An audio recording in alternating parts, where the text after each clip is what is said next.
யார் யாரோ வாழ்வீரே சிலுவையை கண்டீரோ, சிலுவைக்காய் பணி செய்ய வாரீரோ. கிறிஸ்துவுக்குள் பிரியமானவர்களே, மரணத்தை ஜெயித்து உயிரோடு எழுந்த ஆண்டவர் இயேசு கிறிஸ்துவின் நாமத்தினாலே உங்கள் அனைவருக்கும் SMPM NGPM மிஷனரி இயக்கத்தின் சார்பில் புத்தாண்டு நல்வாழ்த்துக்களை தெரிவித்துக் கொள்கிறோம். எழுந்து கட்டுவோம் வாருங்கள்ங்கிற நிகழ்வுக்கு உங்களை அன்போடு கூட வரவேற்கிறோம். நம்முடைய ஆண்டவராகிய இயேசு கிறிஸ்து பெத்லகேமில் பிறந்ததை அன்றைக்கு அறிவிக்கும்படி தேவதூதர்கள் புறப்பட்டு வந்தார்கள். இன்றைக்கு அதே நற்செய்தியை அறிவிக்கிற பணியை SMPM மிஷனரி இயக்கமாக நம்முடைய பாரத தேசத்தில் 24 மாநிலத்திலையும் நேபாள் நாட்டில் 6 மாநிலத்திலையும் நற்செய்தி அறிவிக்கிற பணியில் சுமார் 197 மிஷனரி குடும்பங்கள் நற்செய்தி அறிவிக்கிறார்கள். இப்படி நற்செய்தி அறிவிக்கிறோடைய விளைவாக இதுவரையிலேயும் சுமார் 4650 பேர் திருமுழுக்கு எடுத்து சுமார் 542 கிராமங்களில் முதல் தலைமுறை கிறிஸ்தவர்கள் ஆண்டவரை ஆராதிக்கிறார்கள். அன்புக்குரியவர்களே, இந்த மாபெரும் இயக்கத்தில் ஆதிவாசி குழந்தைகளை சுமார் 250 குழந்தைகளை எடுத்து படிக்க வைத்திருக்கிறோம். பகல் நேர பராமரிப்பு டியூஷன் சென்டர் என்று நடத்துகிறோம். இதுவரையிலேயும் ஆண்டவரின் கிருபையினாலே 27 ஆலயம் கட்டி முடித்திருக்கிறோம். இன்னும் ஒரு 4 ஆலயம் பிரதிஷ்டைக்கு ஆயத்தமாக இருக்கிறது. 12 இடங்களில் வேலை நடைபெறுகிறது.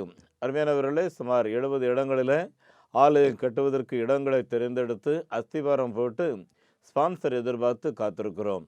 தேவனின் மாபெரும் கிருபையினாலே இந்த வருஷம் கிறிஸ்துமஸ் மிக சிறப்பாக எல்லா மாநிலத்திலேயும் எல்லா மாவட்டங்களிலேயும் கிராமங்கள் தோறும் நம்முடைய மிஷனரிகள் சென்று கிறிஸ்துமஸ் நிகழ்வுகளை வெகு சிறப்பாக நடத்த ஆண்டவர் கிருபை தந்தார்.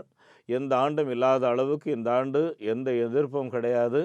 அதே சமயம் நற்செய்தி அறிவிக்கிறதுல இந்த கிறிஸ்துவின் பிறப்பின் நற்செய்தியை எல்லா கிராம தலைவர்கள், கிராமத்தில் இருக்கிற பூஜாரிகள், வார்டு மெம்பர்ஸ் என்று சொல்லி அநேகர் வந்து பங்கு பெற்று கர்த்தருடைய நாமத்தை மகிமைப்படுத்தினார்கள். நான் அதற்கு ஆண்டவரை துதிக்கிறேன். குறைந்தபட்சம் 1,00,000 பேருக்காவது முதல் முறையாக இந்த நற்செய்தியை அறிவிக்கும்படி தேவன் கிருபை செய்தார். இது ஒரு மாபெரும் பாக்கியம். அருமையானவர்களே, இந்த நற்செய்தியை அறிவிக்கிறதுல நீங்களும் ஒரு பங்குதாரர்களாக எங்களோடு இருக்கிறதற்காக ஆண்டவரை ஸ்தோத்திரிக்கிறோம். உங்களில் அநேகரிடத்தில் மிஷனரிகளுக்கு ஒரு கிறிஸ்துமஸ் வெகுமதியை தாருங்கள், ஆதிவாசி குழந்தைகளுக்கு ஒரு ட்ரெஸ் எடுத்தாருங்கள் என்று சொல்லி கேட்டுக்கொண்டோம். உங்களில் அநேகர் செய்த உதவிக்கு உள்ளத்தின் ஆழத்திலிருந்து நன்றி செலுத்துகிறோம். அநேகர் ஜெபித்தீர்கள். ஆண்டவரின் கிருபையினாலே எல்லா குழந்தைகளுக்கும் துணி எடுத்து கொடுப்பதற்கு ஆண்டவர் உதவி செய்தார். அதோடு கூட எல்லா மிஷனரிகளுக்கும் அவர்களுக்கான உதவித்தொகையை கூட்டி கொடுக்கும்படி ஆண்டவர் கிருபை தந்தார். அதற்காக ஆண்டவரை நாங்கள் ஸ்தோத்திரிக்கிறோம். அவர்களே, தொடர்ந்து எங்களுக்காக ஜெபித்து கொள்ளுங்கள். இந்த ஊழியத்தில் உங்களுடைய ஈடுபாடுகளை தொடர்ந்து அதிகரியுங்கள். அருமையானவர்களே, இந்த ஊழியத்தை இன்னும் அறிந்து கொள்ளாத பல கிறிஸ்தவர்கள் இருக்கிறார்கள். அவர்களுக்கும் நீங்கள் அறிமுகப்படுத்துங்கள். இந்த நம்பிக்கை தொலைக்காட்சியில் வரக்கூடிய நிகழ்ச்சியை பார்க்கும்படி நீங்கள் அவர்களுக்கு ஊக்கம் கொடுங்கள். அது ஒரு பெரிய ஆசீர்வாதமான காரியம். சங்கீதம் 72:11-12 சகல ராஜாக்களும் அவரை பணிந்து கொள்வார்கள், சகல ஜாதிகளும் இயேசுவே ஆண்டவர் என்று அறிக்கையிடுவார்கள் என்று வேதத்தில் எழுதப்பட்டிருக்கிறது. இந்த வார்த்தை நம்முடைய தேசத்தில் வேகமாக நிறைவேறி வருகிறது. அருமையானவர்களே, இன்னும் 4,00,000 கிராமங்களில் இப்படி ஒரு தேவாலயம், மகிமையான அலங்கரிப்பு, பெத்லகேம் பாலகனை துதித்து ஆராதிக்கும் மகிமையான சத்தம் கிடையாது. எப்படியாயிலும் நாம் அவர்களுக்கும் சொல்லியாக வேண்டும். ஆகவே உங்களால் இயன்ற காரியத்தை கடைசி காலத்தில் செய்யுங்கள். காரணம் என்னவென்றால், இயேசு சீக்கிரம் வரப்போகிறேன் என்று சொல்லியிருக்கிறார். அவரை சந்திப்பதற்கு நாம் போகும்போது வெறுங்கையோடு சந்திக்கக்கூடாது. லூக்கா 15:10 எழுதியிருக்கிறது, மனம் திரும்புகிற ஒரு பாவி நிமித்தம் பரலோகத்தில் மிகுந்த சந்தோஷம் உண்டாயிருக்கும் என்று எழுதப்பட்டிருக்கிற. ஆகவே இந்த மாபெரும் ஆர்ப்பரிப்புக்கு நாம் எல்லாரும் ஒரு பங்காளர்களாக இருக்க வேண்டும். ஆகவே நம்முடைய முழங்கால்களை இந்த தேசத்தின் ரட்சிப்புக்காக நாம் முடக்குவோம். அதோடு கூட நம்முடைய காணிக்கைகள், அருமையானவர்களே, உங்களுடைய தசோம்பாக காணிக்கைகள் மிஷனரி பணிகளுக்காக அதிகமாக எடுத்து வைத்து கொடுங்கள். அது ஒரு பெரிய ஆசீர்வாதம். ஒரு மிஷனரியை ஸ்பான்சர் பண்ணுறதுக்கு 3000 ரூபா வேணும். ஒரு ஆதிவாசி குழந்தைய படிக்க வைக்கிறதுக்கு முழுமையாக படுக்கிறதுக்கு 1200, ஒரு பகுதியை எடுக்கிறதற்கு 600 ரூபாய். அதோடு கூட மிஷனரிகளுடைய குழந்தையை நீங்கள் பொறுப்பெடுக்கிறதற்கு 1000 ரூபாய் வாங்குகிறோம். அருமையானவர்களே, இன்னும் நிறைய மிஷனரிமாருடைய அப்ளிகேஷன்ஸ் நம்மகிட்ட காத்திருக்கு. அதோடு கூட ஆதிவாசி பிள்ளைகள் பலர் ஆயிரக்கணக்கானோர் நாங்கள் படிக்கணும், எங்களுக்கு உதவி செய்யுங்கன்னு சொல்லி கேட்டுக்கிட்டு இருக்காங்க.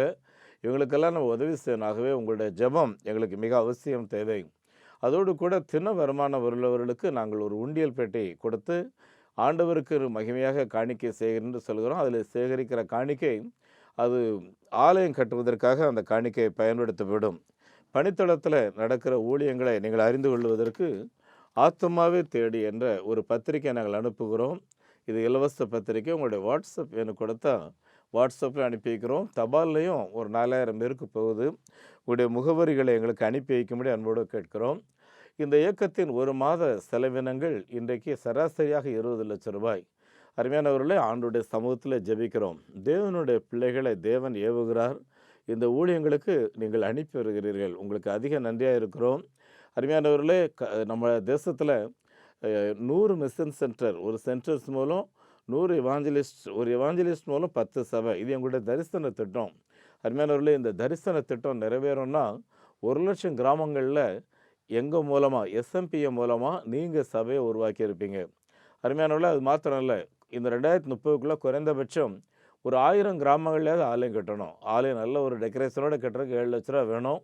ஒரு சுமார் லெவலில் கட்டுறதுக்கு 5 லட்சம் ரூபாய். கச்சா ஆலயம் 3 லட்ச ரூபாய் கட்டலாம். ஆகவே நீங்கள் ஜெபித்து இந்த ஆலய கட்டுமான காரியங்களில் ஈடுபடுங்கள். இந்த சுவிசேஷம் அழகிய மனிதர்களை உருவாக்குகிறது. பார்த்துக்குங்க அருமையானவர்களே, இயேசு கிறிஸ்து நற்செய்தி வார்த்தை பேய்களை துரத்துகிறது என்கிறதை கேள்விப்பட்டு அந்த மகள், இயேசுவே எனக்கும் அந்த மெய்யான விடுதலை வேணும்னு சொல்லி குறிப்பிட ஆரம்பித்த அந்த மகள் இன்றைக்கு மெய்யான விடுதலை. இப்போ சிரித்த முகத்தோட இயேசு என்னை விடுவித்தார், என்னுடைய அசுத்த ஆவியின் தொல்லையிலிருந்து எனக்கு விடுதலை தந்தார் என்று மற்றவர்களுக்கு சொல்கிறார்கள். அன்புக்குரியவர்களே, இந்த நல்ல செய்தி நம்முடைய தேசத்தின் 6,38,000 கிராமத்துக்கும் போகணும். 143 கோடி ஜனங்களையும் சந்திக்கணும். அன்புக்குரியவர்களே, ஏன் இந்த நற்செய்தி போகணுன்னா, நிம்மதி இல்லாமல் உலகம் முழுவதும் தேடி எங்கே போனால் சமாதானம் கிடைக்கும்னு நம்முடைய இந்தியர்கள் அலைகிறாங்க. எங்கே போனால் என் சாபக்கேடன் அதெல்லாம் மாறும், என் மேலே இருக்கிற அந்த ஜாதகம் எப்போ மாறும்னு சொல்லி வேதனையோட கண்ணீரோட தேடிக்கிட்டு இருக்கிறவர்களுக்கு இயேசு உன் போராட்டத்தை மாற்றுகிறாருங்கிற அந்த செய்தியை நாம் சொல்லி ஆக வேண்டும். அன்புக்குரியவர்கள், நம்முடைய ஆண்டவராகிய இயேசு கிறிஸ்து இந்தியாவை நேசிக்கிறார். யாரை நான் அனுப்புவேன், யார் என் காரியமாய் போவார்கள் என்று சொல்லி நம்முடைய ஆண்டவர் கண்ணீரோடு ஏசாயா 6:8 சொல்கிறாரு. ஒருவேளை நம்ம மிஷினரியாக புறப்பட்டு போக முடியாமல் இருக்கலாம், ஆனால் புறப்பட்டு போயிருக்கிற மிஷினரிகளுக்காக ஜெபிக்கலாம். எஸ்எம்பியும் பணி மையங்களில் இன்றைக்கு இப்படிப்பட்ட அற்புதங்கள் நடைபெறுவதற்கு ஒரு காரணம் நிறைய பேருடைய ஜெபம். ஒவ்வொரு நாள் காலை 4:30 மணியிலிருந்து இந்த தேசத்தின் ரட்சிப்புக்காக 7:30 மணி வரையிலையும் ஜெபம் பண்ணுறோம். அதோடு கூட செவ்வாய்க்கிழமை ராத்திரி 9லேருந்து 10 வரைக்கும், அதே போல் ஒவ்வொரு சனிக்கிழமை 5லேருந்து 7:30 வரைக்கும் பெண்கள், 8 மணியிலேருந்து 9 வரைக்கும் இளைஞர்கள் கூடி ஜெபம் பண்ணுறாங்க. இப்படி அநேகருடைய ஜெபத்தை கேட்கிற ஆண்டவர் பெரிய காரியங்களை செய்கிறார். நீங்களும் இந்த ஜெபத்தில் பங்கு பெறலாம். நம்ம நாட்டை குறித்த ஒரு பெரிய பாரத்தோட வில்லியம் கேரி என்கிற மிஷினரி இந்தியாவின் படத்தை வச்சு அந்த மேப்பில் கைகளை வச்சு ஜெபம் பண்ணுவார். ஆண்டவரை, இந்த பகுதி ரட்சிக்கப்படணும், இந்த பகுதியில் உடைய சபை உருவாகணும், இந்த வட்டாரத்தில் இருக்கிற அசுத்தாவி அந்த பகுதியை விட்டு வெளியே போகணும்னு சொல்லி போராடி ஜெபம் பண்ணுவாராம். ஒரு வெளிநாட்டவருக்கு அந்த பாரம் இருக்குன்னா நமக்கு இந்த பாரம் எவ்வளோ அதிகமாக இருக்கணும்னு சொல்லி யோசித்து பாருங்கள். ஜெபியுங்க, பங்கு பெறுங்க. அன்புக்குரியவர்களே, இந்த மாபெரும் ஊழியத்தில் நீங்கள் ஒரு சப்போர்ட்டராக இணையிறதுக்காக ஆண்டவருக்கு நன்றி செலுத்துகிறேன். இன்னும் இணையாதவர்களை இணைய ஊக்குவீங்க. எங்களுடைய வங்கி எண்ணை குறித்து வைத்துக் கொள்ளுங்கள். நெகேமியா நியூ ஜென்ரேஷன் பார்ட்டேக்கர் மூமெண்ட், இந்த அமைப்புக்கு 8G எக்ஸப்ஷன் இருக்குது. உங்களுடைய சிறப்பு நன்கொடைக்கு நீங்கள் வரி விலக்கு பெற்றுக்கொள்ளலாம். 42 17 80 20 691. இவங்களுடைய ஐஎஃப்எஸ்சி கோட் SPIN 0061767.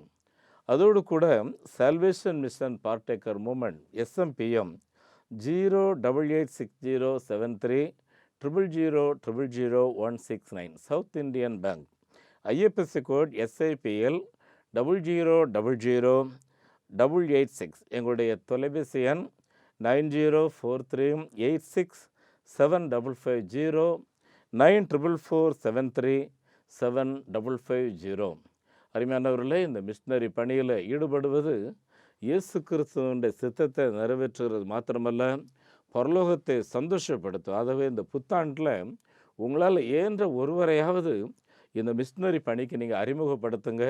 அது உங்களுக்கு ஒரு பெரிய பாக்கியம். அதோடு கூட ஜனவரி மாதம் 22ஆம் தேதி தொடங்கி பிப்ரவரி மாதம் 5ஆம் தேதி வரையிலேயும் மஸ்கட் ஓம நாட்டுக்கு நாங்கள் செல்கிறோம். ஜெபித்துக்கொள்ள அங்குள்ள திருச்சபைகளிலேயும் ஒரு மிஷினரி பாரம், ஒரு தரிசனம் பற்றி எரிய வேண்டும். சபைகளிலே போதகர்மார் சபைகளை திறந்து கொடுக்க வேண்டும். அதற்காகவும் நீங்கள் ஜெபித்துக்கொள்ள உங்களை அன்போடு கூட கேட்டுக்கொள்கிறோம். அருமையானவர்களே, புதிய ஆண்டுகளை நாம் பிரவேசித்திருக்கிறோம். இந்த புத்தாண்டில் என்ன நடக்கும், எப்படி இருக்கும், என் வாழ்க்கை தேவைகள்லாம் சந்திக்கப்படுமா அப்படின்னு ஒரு பெரிய கேள்வியோடு தான் நம்ம எல்லாரும் இருப்போம். எரேமியா 29:11 எழுதியிருக்கிறது, நீங்கள் எதிர்பார்த்திருக்கிற முடிவுகளை உங்களுக்கு கொடுக்கும்படி நான் உங்கள் பேரில் நினைவாக இருக்கிறேன். அந்த நினைவுகள் சமாதானத்துக்கு ஏதுவான நினைவுகள் என்று கர்த்தர் அந்த இடத்துல அவருடைய பிள்ளைகளோடு கூட வாக்குத்தத்தம் பண்ணுகிறார். எந்த சூழ்நிலையில் இந்த வாக்குத்தத்தம் பண்ணுறாருன்னு சொல்லி பார்த்தீங்கன்னா, அன்றைய எபிரேயர்கள், யூதர்கள் பாபிலோன் நாட்டில் அடிமைகளாக இருக்கிறார்கள். இனி எங்களுக்கு எந்த எதிர்காலமும் கிடையாது. ஜீவனுள்ள தேவன் எங்களுக்கு கொடுத்த வாக்குத்தத்தங்கள் ஒன்றும் நிறைவேறவில்லை. என்னுடைய வாழ்க்கை வெறுமை என்று நம்பிக்கை இழந்து, இனி நாங்கள் என்ன செய்வோம், இனி மரணம் தான் எங்களுக்கு வழியா அப்படிங்கிற நிலையில் இருக்கும்போது தான் ஆண்டவர் தம்முடைய பிள்ளைகள் இதற்கு மேலே துவண்டு போகக்கூடாது, சோர்ந்து போகக்கூடாதுன்னு சொல்லி எரேமியா தீர்க்கதரிசி அனுப்பி, என் பிள்ளைகள்கிட்ட போய் நீ சொல்லு, நீங்கள் எதிர்பார்த்திருக்கிற முடிவுகளை நான் உங்களுக்கு கொடுப்பேன். நான் அந்த முடிவுகள் நன்மைக்கு ஏதுவானவைகளாக இருக்கும்னு சொல்லி என் ஜனங்களை சொல்லு அப்படின்னு சொல்கிறாரு. அன்புக்குரியவர்களே, இன்றைய காலையில் வார்த்தைகளை கேட்டுக்கொண்டிருக்கிறீங்களே, நிறைய எதிர்பார்ப்போடு இருப்பீங்க. இந்த ஆண்டு எனக்கு இது நடக்குமா, என்னுடைய ஜெபம் கேட்கப்பட்டிருக்கிறதா, என் பிள்ளைகளுடைய வாழ்க்கையில் கல்யாணம் நடக்குமா, என்னுடைய வியாபாரத்தில் ஒரு முன்னேற்றம் இருக்குமா, என் சரீர நோய்களில் இருந்து ஒரு விடுதலை கிடைக்குமா, என் மேலே சாபக்கேடு ஜான் ஏறினா முழம் சறுக்குது, இது சரியாகுமான்னு சொல்லி அருமையானவர்களே நீங்கள் ஒரு பெரிய கேள்வியோடு இருக்கலாம். அருமையானவர், உங்களுக்கு சரியாகும், உங்கள் பிரச்சனைகள் மாறும் அப்படிங்கிறதற்கு நடந்த ஒரு சம்பவத்தை சொல்லி நான் முடிக்க விரும்புகிறேன். அருமையானவர்களே, யாபேசு என்ற ஒருவரை குறித்து 1 நாளாகமம் 4வது அதிகாரம் 9வது வசனத்தில் நான் வாசிக்கிறோம். அருமையானவர்களே, இந்த யாபேஸ் பிறந்த சூழ்நிலை பார்த்தீங்கன்னா, அவங்க வீட்டில் பயங்கர வறுமை, ஒரு அடிமைத்தனம், பெலிஸ்தர்களுடைய மிரட்டல் பெற்றுடுங்க. அந்நியர்கள் அவங்க குடும்பத்து மேலே ஏறி உட்காந்து குதிரை ஓட்டிக்கிட்டு இருக்காங்க. இப்படிப்பட்ட ஒரு அடிமைத்தனமான நிலைகளில் அந்த அம்மா கருவுற்று பிள்ளை பேர் வருகிற நேரம் அதிக வேதனை நேரமாக இருந்ததுனால அந்த தாயார் அவருக்கு பெயர் வைக்கும்போது யாபேஸ் என்று சில பெயர் வைக்கிறார்கள். யாபேஸ் என்றாலே ஒரு கசப்பு என்று பொருள். அருமையானவர்களை, இஸ்ரவேலின் 2வது அரசர் தாவீதின் வம்சத்தில் இந்த யாபேஸ் பிறந்திருந்தாலும், இந்த யாபேஸுடைய லைஃப்பை பொறுத்தவரையிலையும் ஒரு தோல்வியான ஒரு நிலைமை பார்த்துக்குங்க. ஆனால் இந்த யாபேஸ் ஆசீர்வாதமாக என்னுடைய சாபக்கேடான நிலைமையை ஆசீர்வாதமாக மாற்றுகிற ஒரு ஆண்டவர் இருக்கிறார் என்று அந்த ஆண்டவரை உறுதியாக பிடித்து கொள்ளுகிறார். ஏசாயா 26:3 எழுதியிருக்கு, உம்மை உறுதியாய் பற்றி கொள்ள மனதை உடையவர்கள் உண்மையே நம்பியிருக்கிறபடியால் நீர் அவர்களை பூரண சமாதானத்தோடு காத்துக்கொள்கிறீர். அன்புக்குரியவர்களே, உங்கள் வாழ்க்கையிலையும் எல்லாமே இழந்து போன நிலையில் ஒருவேளை மற்றவங்க உங்களை பார்த்தாலே இவன் சபிக்கப்பட்டவன்னு சொல்லி ஏளனமாக யோசிக்கிறாங்களா? நீங்கள் யாரையும் நம்பாதீங்க. மனிதர்களை பார்த்தா இப்படி தான் துவண்டு போயிடுவோம். அவங்களுடைய வார்த்தைகளை கேட்டு கேட்டு தான் நிறைய நேரங்களில் ஒரு மோட்டிவேஷனே இல்லாமல் இருக்கிறோம். நீங்கள் செய்ய வேண்டியதெல்லாம், உங்களை படைத்து உங்களை இந்த பூமியில் வாழ வைத்தாரே அந்த ஆண்டவரை நோக்கி பாருங்க. அவர் சொல்கிறாரு, அவரை பற்றி கொள்ள மனதை உடையவன் அவரையே நம்பியிருக்கிறபடியால் அவர் அவரை பூரண சமாதானத்தோடு கூட காத்து கொள்வார். ஒரு சாபக்கேடான நிலைமையை ஒரு சரித்திரம் போற்றும் ஒரு நிகழ்வாக மாற்றி காண்பித்தவன் தான் இந்த யாபேஸ். பார்த்துக்குங்க என் அன்புக்குரியவர்களே, நான் பலமுறை சொல்லியிருக்கிறேன், கொக்கோகோலா அந்த கம்பெனியுடைய நிறுவனர் ஈசா கோண்ட்லர் அவங்க வீட்டில் 9வது மகன். பார்த்துக்குங்க, பயங்கர வறுமை. அவங்க அப்பா ஒரு சின்ன மளிகை கடை வச்சு அந்த கடையிலேருந்து கிடைக்கிற கொஞ்சம் பொருளை வீட்டில் கொண்டு வந்து கொடுப்பாரு. அவங்க அம்மா முழங்கால நின்று அழுவாங்க, ஜெபம் பண்ணுவாங்க, சமைச்சு பிள்ளைகளுக்கெல்லாம் கொஞ்சம் கொஞ்சம் தான் கொடுப்பாங்க, ஏன்னா வயிறார கொடுக்க முடியாது. அப்போ தான் அந்த 9வது மகனாகிய ஈசா கோண்ட்லர் நினச்சாராம், எங்கள் அம்மா ஆராதிக்கிற ஆண்டவர் இந்த தரித்திர நிலைமையை மாற்றுவதற்கு ஒரு நிலையை வைத்திருப்பார் அப்படின்னு சொல்லி படித்து ஒரு டாக்டர்கிட்ட உதவி வேலைக்கு போய் அந்த டாக்டர் வயிற்று வலியை குணமாக்குறதுக்காக ஒரு சின்ன பானம், ஒரு சின்ன குளிர்பானம் மாதிரி கலந்து வித்துட்டு இருந்தார். இவர் அதில் சேர்ந்து பார்த்து சில மாற்றங்களை செய்யணும்னு சொல்லும்போது அந்த டாக்டர் நீயே இந்த வியாபாரத்தை பண்ணுவோம், ஏன்னா அவருக்கு ஏகப்பட்ட கடன், இவர் கையில் வித்துட்டு போயிடுறாரு. அருமையானவர்களே, அந்த ஃபார்முலாவை டெவலப் பண்ணி தான் கொக்கோ கோலான்னு சொல்லி உலகிற்கு அறிமுகப்படுத்தி, கொக்கோ கோலா சாப்பிட்டு பாருங்கள் புத்துணர்ச்சி பிறக்கும்னு சொல்லி உலகிற்கு அதை விளம்பரம் பண்ணி, அருமையானவர்களே, உலக அளவில் பெருந்தொழிலதிபரானார். அது மாத்திரம் இல்லை, ஆரம்பத்திலேயே 50% கர்த்தருக்குன்னு பொருத்தனை பார்த்துக்குங்க. அவர் வளர வளர அவருடைய காணிக்கையை அதிகரிச்சுட்டே போனார். அவர் சொல்கிறாரு, உன்னுடைய வறுமை நிலை, உன்னுடைய போராட்டம், உன்னுடைய சாபக்கேடான நிலை குறித்து கவலைப்படாத, உன்னை படைச்சு அனுப்பியிருக்கிறாரு அந்த ஆண்டவருக்கு உன்னை குறித்து ஒரு நோக்கம் உண்டு. அந்த நோக்கத்தை மட்டும் நீ பாரு, அதை நோக்கி பிடிச்சிக்க, அவர் உனக்கு வெற்றி தருவார் அப்படிங்கிறார். அதுதான் யாபேசுடைய வாழ்க்கையில் நடந்துச்சு. யாபேசு ஜெபம் பண்ணும்போது 4 முக்கியமான குறிப்புகளை வைக்கிறார். அந்த முக்கியமான குறிப்புகளை மட்டும் சொல்லி நான் முடிக்கிறேன். தேவரீர் என்னை ஆசீர்வதியும், என் எல்லையை பெரிதாக்கும், உமது கரம் என்னோடு இருக்க வேண்டும், தீங்கு என்னை துக்கப்படுத்தக்கூடாதுன்னு சொல்லி 4 குறிப்புகளை சொல்கிறாரு. ஆனால் பைபிள் எழுதியிருக்கு, யாபேஸ் எதை வேண்டிக் கொண்டாரோ தேவன் அவருக்கு அதை அருளினார். என் அன்புக்குரியவர்களே, எனக்கு தெரிந்த வாரங்களில் ஜட்சன் ஆபிரகாம்னு ஒரு அண்ணன் உண்டு, ஊழியம் செய்கிறாங்க. அவருடைய தம்பி கானிங்ஸ்டன் அவங்களும் இன்றைக்கி அங்கே வியாபாரம் பண்ணிக்கிட்டே ஊழியம் செய்கிறாங்க. அவங்க மகா பிறந்திருக்கிற நேரம் அந்த குடும்பத்தில் சாபம், பயங்கர வட்டிக்கடன். மகா பிறந்திருக்கிறாங்கிற செய்தி அவங்க அம்மா சொல்லும்போது அவருக்கு கோபம் வந்துச்சான், இந்த சாபக்கேடான நிலையில் எனக்கு ஒரு குழந்தையான்னு சொல்லி. அருமையானவர்கள், அந்த குழந்தைக்கு கிருபான்னு பேர் வச்சாங்க. அந்த கிருபாங்கிற பேரில் தான் அவர் கேட்கமே ஆரம்பித்தாங்க. இந்தியாவில் பயங்கர வியாபாரம் நடந்து உலக அளவிலே ஊழியத்திலையும் சிறந்து விளங்குகிறார்கள். சாபத்தை ஆசீர்வாதமாக மாற்றுகிறவர் நம்முடைய ஆண்டவர். ஏனென்றால் யாபேஸ் ஏலோஹிம் என்ற அந்த சர்வ வல்லமையுள்ள தேவனை உறுதியாக பிடித்து கொண்டார். உங்களுடைய வாழ்க்கையிலையும் நீங்கள் யாரை நம்புறீங்க, யாரை பிடிக்கிறீங்கன்னு சொல்லி யோசித்து பாருங்கள். அருமையானவர்களே, தோல்வியே நினச்சி துவண்டு போயிடாதீங்க. என் அன்புக்குரியவர்களே, காலேஃப் வரைத்து நம்ம 1 நாளாகமத்தின் புஸ்தகம் 2வது அதிகாரம் 49லேருந்து 55 வரைக்கும் இந்த காலேஃபை குறித்து வாசிக்கிறோம். மேலும் எண்ணாகமம் 14ஆம் அதிகாரத்திலையும் காலேஃபை குறித்து வாசிக்கும்போது இந்த காலேஃப் ஒரு முற்போக்கான சிந்தை உள்ளவன். காரணம் பாருங்க, அவன் கூட இருந்த எல்லாருமே நம்ம இனி வாழ முடியாது, நம்ம கடவுள் நம்மளை ஏமாத்திட்டாரு, நமக்கு பயங்கர தோல்வி, அப்படி இப்படிலாம் சொல்லி ஒரு சாபக்கேடான ஒரு தோல்வியான வார்த்தையை பேசிக்கிட்டு இருக்கும்போது அந்த காலேப் மட்டும் எழுப்பி என்ன சொல்கிறாரு, நீங்கள் பேசுகிற மாதிரி கிடையாது, அந்த கானானியர்கள் இதுவரையிலே நம்பியிருந்த கடவுள் அவங்கள விட்டு போயிட்டாரு, நம்ம கடவுள் இப்போ நம்ம கூட இருக்கிறாரு, அவருடைய பலத்தினால அந்த எதிராளிகளை நம்ம எதிராளியாக ஈஸியாக ஜெயிக்கலாம், அந்த செழிப்பான நாடை நம்ம சுதந்திரமாக்க முடியும், நம்முடைய தேவன் நமக்காக யுத்தம் பண்ணுவாருன்னு சொல்லி ஒரு பாசிட்டிவான வார்த்தையை சொல்கிறாரு. அப்போ ஆண்டவர் சொல்கிறாரு, என் சிநேகிதனாகிய காலேப் வேறு ஆவை உடையவன். என் அன்புக்குரியவர்களே, உங்கள் வார்த்தை எப்படி இருக்குன்னு சொல்லி கொஞ்சம் யோசித்து பாருங்கள். காலேப்பை மாதிரி முற்போக்கான வார்த்தைகளை பேசுகிறீங்களான்னு சொல்லி யோசித்து பாருங்கள். இஸ்ரவேலில் தேவனுடைய பெட்டி பிடிக்கப்பட்டு போயிடுச்சு. அது காரணம் என்னென்னா, அங்கே ஒரே சாபம்.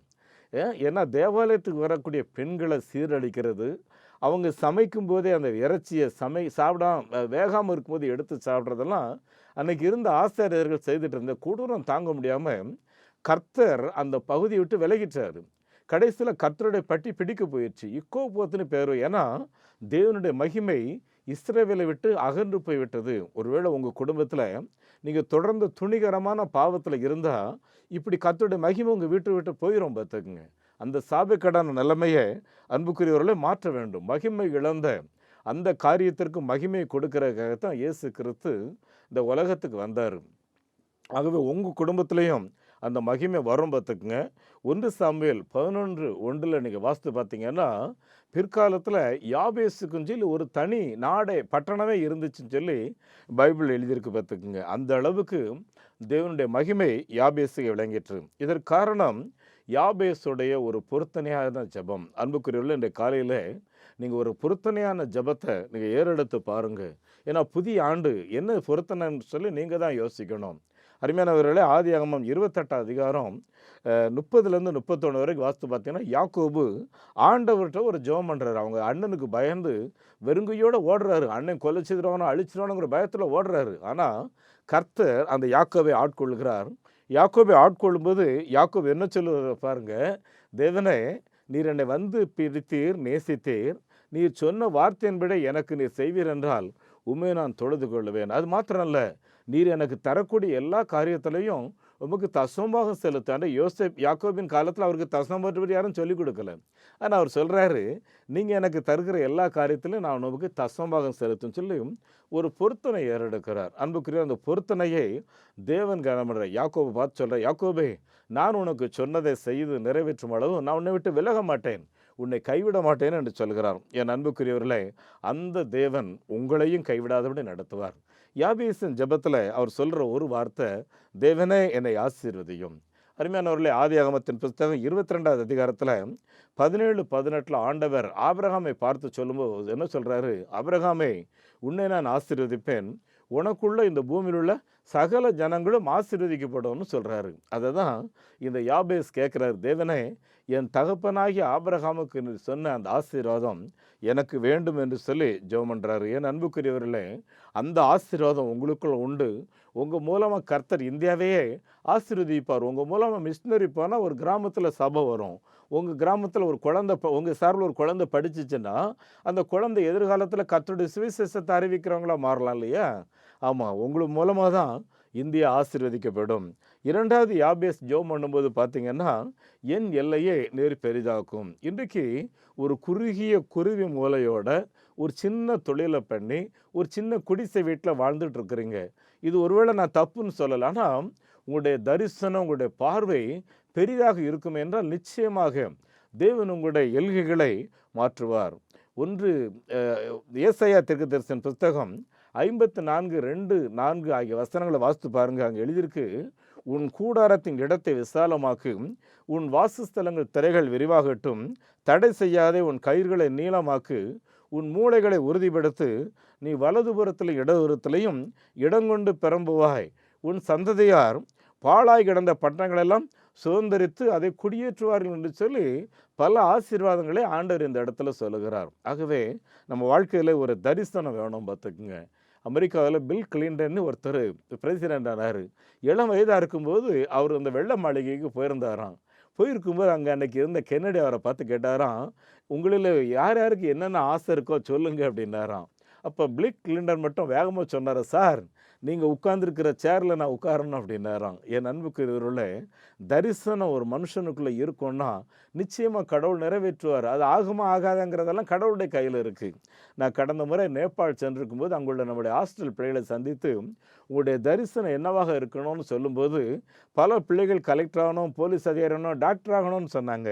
அதில் ஒரு பிள்ளை மட்டும் சொன்னால், அங்கிள் நான் படித்து முடித்து என்னை போல பிள்ளைகள் விபச்சாரத்தில் தள்ளப்படுறாங்க, அந்த குழந்தைகளுக்கு நல்வாழ்வு கொடுக்கறதுக்கு ஒரு ஆண்டவர் இருக்கிறாரு செய்தியை நான் சொல்லணும், என்னை படிக்க வைங்க அங்கிள்னு கேட்டுக்கிட்டா. என் அன்புக்குரியவர்களே, நம்முடைய தரிசனம், நம்முடைய நோக்கங்கள், எண்ணங்கள் எப்படி இருக்கிறதுங்கிறத யோசித்து பாருங்க.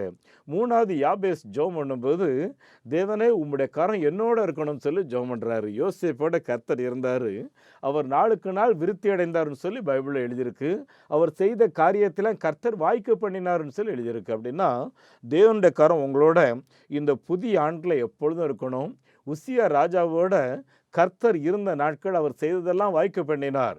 எருசலேமில் எசேக்கியா அரசர் கர்த்தர் அவர் செய்த காரியத்தெல்லாம் வாய்க்க பண்ணினார் இருக்குது. காரணம் என்னென்னா, எருசலேம் ஒரு மலைக்கு மேலே இருக்குது, அங்கே தண்ணி வேணும்னு சொல்லி தண்ணி தடாகத்தை திருப்பினாராம், கர்த்தர் அதையும் வாய்க்க பண்ணினார்னு சொல்லி பைபிள் எழுதியிருக்கு.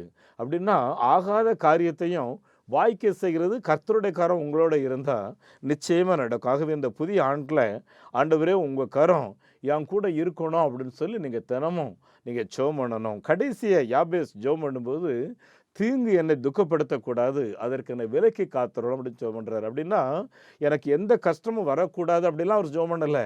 அந்த கஷ்டத்தை நான் ஓவர்டேக் பண்ணணும், நான் அதை தாண்டி ஓடணும், எனக்கு அப்படிப்பட்ட கிருபைகளை பலத்தை தாங்கன்னு சொல்லி அவர் ஜெபம் பண்ணுறாரு. என் அன்புக்குரியவர்களே, கடந்த முறை நம்முடைய குஜராத் பனித்தளத்தில் சென்றிருக்கும்போது சுபேர் என்கிற கிராமத்தில், அந்த வட்டாரத்தில் ஒரு காலத்தில் ஒரு பெரிய முனிவர் வந்தார், குளித்தார், அதனால் நீங்கள்லாம் அவருக்கு சொந்தக்காரங்க அப்படி இப்படின்னு சொல்லி நிறைய காரியங்களை சொல்லி கப்பீர் வாசின்னு சொல்லி ஒரு ரீகன்வர்ஷன் ப்ரோக்ராம் பிளான் பண்ணாங்க. அப்போ அந்த வட்டாரத்தில் நிறைய சாமியார்கள் வந்து பூஜை பண்ணி இவங்களெல்லாம் மாற்ற போகிறாங்க அப்படிங்கிற செய்தி பரவிட்டு இருந்துச்சு.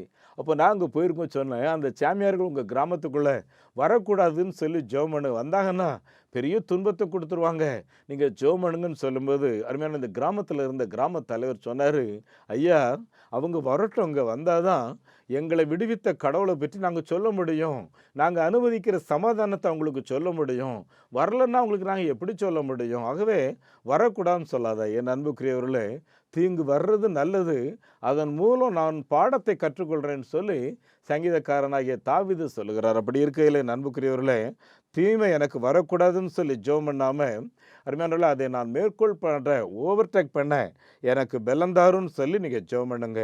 அருமையானவர்களே, யூத தேசத்தில் ஒரு காலேப்பை போல, யூத தேசத்தில் அந்த யாபேஸ் சந்ததியில் வந்த இயேசு கிறிஸ்துவை போல நாமும் சரித்திரம் படைக்கிறதாக மாறுவோம். அருமையானவர்களே, அன்றைக்கு ஒரு ஒரு ஒரு தகுதியில்லாத ஒரு சபிக்கப்பட்ட நிலையில தான் யாபேசின் சந்ததி. ஆனால் யாபேசின் சந்ததியை கர்த்தர் ஆசீர்வதித்து அந்த சந்ததியார் தான் இன்றைக்கும் யூதா கோத்திரமாக இஸ்ரவேல் நாட்டில் உலகிற்கே ஆசீர்வாதமாக இருக்கிறார்கள். நீங்களும் உங்களை சுற்றி இருக்கிற ஜனங்களுக்கு ஆசீர்வாதமாக, உங்கள் சொந்த குடும்பத்துக்கு ஆசீர்வாதமாக, உங்களை யாரெல்லாம் ஆகாதவன்னு சொல்லி தள்ளி ஒதுக்கி தள்ளினாங்களோ அவங்களுக்கு நீங்கள் தான் பிரயோஜனமானவர்களாக மாற போகிறீங்க. அப்படிப்பட்ட மாபெரும் பாக்கியத்தை கர்த்தர் உங்களுக்கு கொடுக்க போகிறாரு. இன்னொரு நடந்த சம்பவத்தை சொல்கிறேன். வால்ட் டிஸ்னின்றவர் ஒரு பத்துக்குங்க, அமெரிக்காவில் பாழாய் கிடந்த ஒரு இடத்த வாங்கினாரு. எல்லாரும் அவளை கேலி கிண்டல் பண்ணாங்க, பேய் கூட வந்து அந்த இடத்த தங்காதுன்னு சொல்லி. ஆனால் வால்ட் டிஸ்னிக்குள்ள ஒரு தரிசனம் இருந்துச்சு, இந்த இடத்தை கடவுள் ஆசீர்வதிப்பாருன்னு சொல்லி. அந்த இடத்த செதுக்குனாரு, அழகு நேரம் இந்த பூமியை மாற்றினாரு. கிட்டத்தட்ட சென்னை பட்டணத்தை போல அவ்வளோ பெரிய ஒரு இடம் பார்த்துக்குங்க. இன்னைக்கு அந்த இடத்துக்கு ஒரு நாளைக்கு 60,000 பேர் டூர் போகிறாங்க.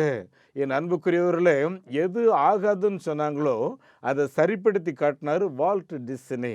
அப்படின்னா உங்கள் வாழ்க்கையிலையும் ஆகாது என்று சொல்லக்கூடிய காரியங்களை சரிப்படுத்தி காட்டுவது தேவனாலே கூடும். இந்த தேவனை உறுதியாய் பிடித்து கொண்டு நாம் இப்பொழுது ஜெபிக்க போகிறோம். எங்கள் பரம தகப்பனே, இந்த புதிய ஆண்டு எப்படி இருக்கும், இந்த 2025ஆவது ஆண்டில் நான் என்ன செய்ய போகிறேன், என் குடும்ப நிலை எப்படி இருக்கும், என் தொழில் நிலை எப்படி இருக்கும்னு சொல்லி ஆண்டவரே கண்ணீரோடு போராடி கொண்டிருக்கிறேன். ஆண்டவரே, உம்முடைய பிள்ளைகளை இந்த நேரத்தில் இயேசுவே நீர் கண்ணோக்கி பாரும். ஆண்டவரே, உம்முடைய பிள்ளைகளுடைய உபத்திரவ நிலைமைகளை, ஆண்டவரே உம்முடைய பிள்ளைகளுடைய பாடுகளை இயேசுவின் நாமத்தில் இந்த ஆண்டில் நீர் மாற்றி போடும். ஆண்டவரே, யாபேசை போல உம்முடைய பிள்ளைகள் உம்மை உறுதியாய் பிடித்து கொள்ள, ஆண்டவரே கருத்தாய் ஜெபம் பண்ண, கருத்தாய் உம்முடைய வேதத்தை வாசிக்க, ஆண்டவரே உம்மை தேட இந்த ஆண்டில் நீர் அதிகமாய் உதவி செய்ய வேண்டும் என்று சொல்லி ஜெபிக்கிறோம். ஆண்டவரே, உம்முடைய பிள்ளைகளோடு உம்முடைய பிரசன்னம் இருக்கட்டும், உம்முடைய சமூகம் முன்னாலே செல்லட்டும். எல்லா சாபக்காடான நிலைமைகளையும் இயேசுவின் நாமத்திலே நீர் ஆசீர்வாதமாக்கும். நம்பிக்கை இழந்து நிற்கிற உம்முடைய பிள்ளைகளுக்கு ஒரு புதிய நம்பிக்கையை தாரும். ஆண்டவரே, ஈசா கோன்க்ளர் சொன்னது போல, என்னை உருவாக்கி இந்த உலகத்திற்கு அனுப்பின ஆண்டவருக்கு என்னை குறித்த ஒரு நோக்கம் உண்டு என்ற ஒரு பார்வை ஆண்டவரே உம்முடைய பிள்ளைகளுடைய இருதயத்தை நிரப்பட்டும். ஆண்டவரே, சாத்தான் போடுகிற எல்லா தோல்வியான எண்ணங்கள், போட்டி பொறாமையின் ஆவிகள், வஞ்சிக்கிற ஆவிகள், வன்முறையின் ஆவிகளை இயேசுவின் நாமத்திலே கடிந்து கொள்ளுகிறேன். தகப்பனே, உம்முடைய பிள்ளைகளுக்கு நேராக உம்முடைய கரம் நீட்டப்பட்டிருக்கிறதுக்காக ஸ்தோத்திரம். நீர் கொடுக்கும் விடுதலைக்காக ஸ்தோத்திரம். இந்த புதிய ஆண்டு உம்முடைய பிள்ளைகளுக்கு ஒரு நம்பிக்கை நாட்களாக இருக்கிறதற்காக ஸ்தோத்திரம். நீர் செய்கிற இந்த மாபெரும் பாக்கியத்திற்காக நன்றி செலுத்துகிறோம். ஆண்டவரும் அருமை இரட்சகருமாகிய இயேசு கிறிஸ்துவின் நாமத்தில் இந்த ஜெபத்தை கேட்கிறோம் பிதாவே, ஆமேன். நம்முடைய ஆண்டவர் இயேசு கிறிஸ்துவனுடைய கிருபையும் பிதாவாகிய கடவுளின் அன்பும் பரிசுத்த ஆவியானவரின் தெய்வீக நடத்தல் பிரசன்னம் ஆசீர்வாதம் இந்த ஆண்டு முழுவதும் அருமையான கர்த்தருடைய பிள்ளைகளோடு இன்றும் என்றும் சதா காலங்களிலேயும் தங்கியிருப்பதாக. ஆமேன். இந்த மாபெரும் நற்செய்தி பணியில் ஒரு ஆதிவாசி குழந்தைய நீங்கள் 600 ரூபாய் கொடுத்து படிக்க வைக்கலாமே, உங்களால் ஏன்ற தொகையை கொடுத்து ஒரு ஆலயங்கள் கட்டுவதற்கு தீர்மானம் எடுக்கலாமே, உங்களுடைய பங்குகள் என்ன?